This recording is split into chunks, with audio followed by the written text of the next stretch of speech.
Face fat. I know इससे बहुत लोग परेशान हैं, मैं भी थी एक टाइम पर। बट अब देखो, आई नो पूरी तरीके से नहीं गया है बट स्टिल बहुत हद तक कम हो गया है। मतलब इस लड़की से तो बहुत हद तक कम है। और ये मेरी 1 साल पुरानी फ़ोटो है। मैं बहुत ज़्यादा फूल गई थी, बहुत ज़्यादा मोटी सी हो गई थी, क्योंकि लॉकडाउन से हम बाहर निकले थे एंड मतलब बहुत ज़्यादा फूल चुकी थी मैं। एंड बहुत ज़्यादा इनसिक्योर भी थी मैं अबाउट माई लुक्स। और मैंने बहुत सारी वीडियोज़ देखी कि how to remove my facial fat. और फिर मैंने वो फालतू की इस टाइप वाली एक्सरसाइजेज भी की। कुछ नहीं हुआ इनसे, ट्रस्ट मी, कुछ भी नहीं हुआ उनसे। एंड देन मैंने फिगर आउट किया कि फेस फैट कैसे हटाना है, एंड मैं अब आपको बताऊंगी कि उसको कैसे हटा सकते हो आप लोग। अब देखो, तुम लोग मानो या ना मानो बट फेस फैट हमारी फेशियल अट्रैक्टिवनेस को कम कर देता है। मतलब अगर आपकी जेनेटिक्स भी अच्छे हैं तभी भी अगर आपके मुंह पे फेस फैट है तो वो आपकी फेशियल अट्रैक्टिवनेस को कम कर देगा, क्योंकि आपके फेशियल फीचर उतने अच्छी तरीके से एनहेंस नहीं हो पाएंगे। एंड यही होता है, you can always be thinner look better. वैसे ही देख लो सारा अली खान, कुछ एग्जाम्पल्स है ये। वो जब मोटी थी तब वो इतनी अट्रैक्टिव नहीं दिखती थी जितनी कि आज दिखती है, क्योंकि उन्होंने फ़ैट लॉस कर लिया। अपने फ़ैट लॉस से पहले उनकी जेनेटिक्स अच्छे हैं, यू नो, पर फिर भी वो जब फ़ैट लॉस नहीं कर रही थी, जब वो मोटी सी थी, तब वो इतनी अच्छी नहीं दिखती थी जितनी कि आज दिखती हैं। वैसे एग्जाम्पल ले लो आलिया भट्ट का। आलिया भट्ट भी इतनी अच्छी नहीं दिखती थी पहले जब वो मोटी थी, बट अब जब उन्होंने फ़ैट लॉस कर लिया, उनकी फेशियल अट्रैक्टिवनेस अच्छी हो गई, उनके फीचर्स एनहेंस हो गए हैं, तो वो और अच्छी दिख रही हैं।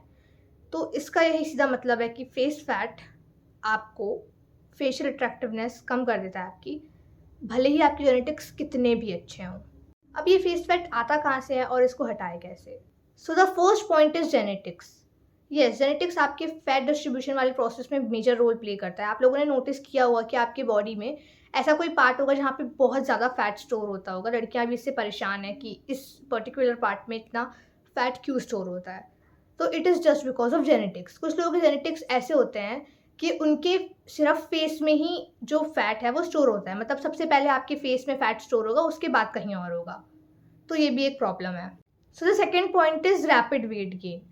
तो ऑब्वियस सी बात है, अगर तुम मोटे हो जाओगे एकदम से खा खा कर और एकदम से फूल जाओगे, जैसे मेरे दोस्त हर छोटी बात पे फूल जाते हैं, तो अगर तुम वेट गेन कर लोगे तो तुम्हारा जो फैट है वो पूरी बॉडी में डिस्ट्रीब्यूट होगा।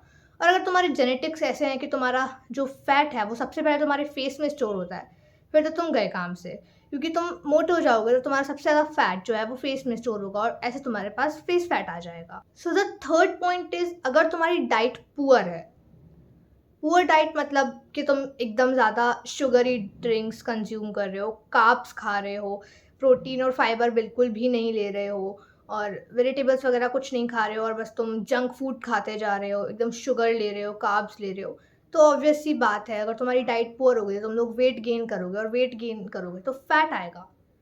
और ये सारी चीज़ें फैट बनाती हैं, और फैट आएगा तो तुम्हारे फेस पे भी फैट आएगा।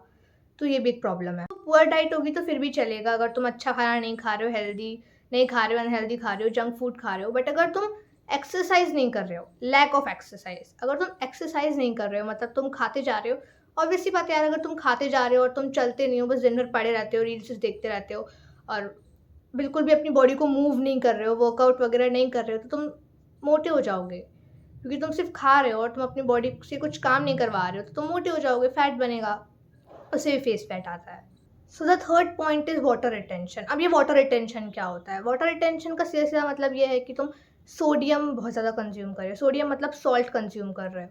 अब अगर तुम सॉल्ट ज़्यादा कंज्यूम करोगे तो तुम्हारा फेस पफी दिखेगा, और पफी फेस मतलब तुम्हारा जो फेशियल फीचर्स है वो इन्हांस नहीं दिखेंगे, तुम्हारी जॉ लाइन नहीं दिखेगी, और तुम्हारी जो फेशियल अट्रैक्टिवनेस है वो कम हो जाएगी और तुम कम अट्रैक्टिव दिखोगे।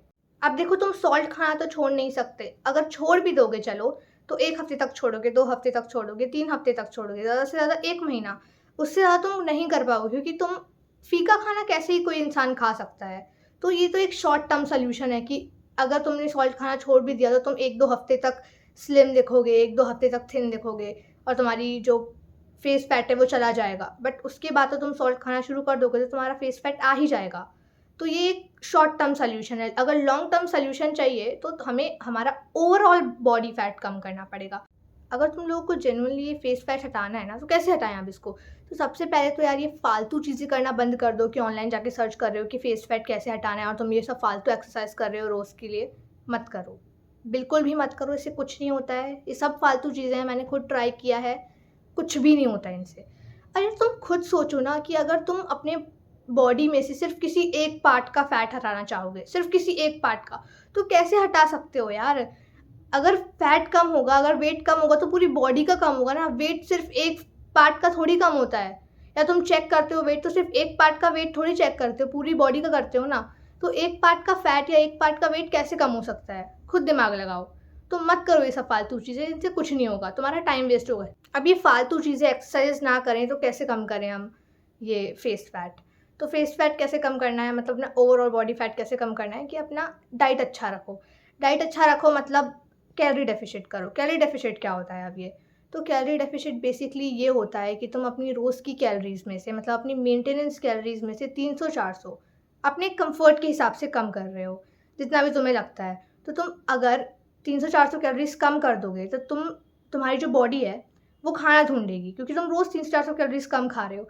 तो इन सर्च ऑफ फूड वो तुम्हारा फ़ैट खाने लगेगी और फ़ैट खाएगी तो फिर हमारा फ़ैट कम हो जाएगा। और देखो, अपने आप को फुल रखने के लिए हाई फाइबर और हाई प्रोटीन फूड्स खाना, ताकि तुम अपने आप को फुल रखो, वो भी कम कैलोरीज़ में। So the second thing is, face fat को कम करने के लिए तुम वर्कआउट करो। Get your body moving. तुम चाहे मोटे हो, तुम्हारी बॉडी में ज़्यादा फैट परसेंटेज है, तुम्हें फेस फैट है, तुम वर्कआउट करोगे, अच्छी डाइट लोगे तो तुम्हारी आधी प्रॉब्लम तो ऐसे ही सॉल्व हो जाएगी।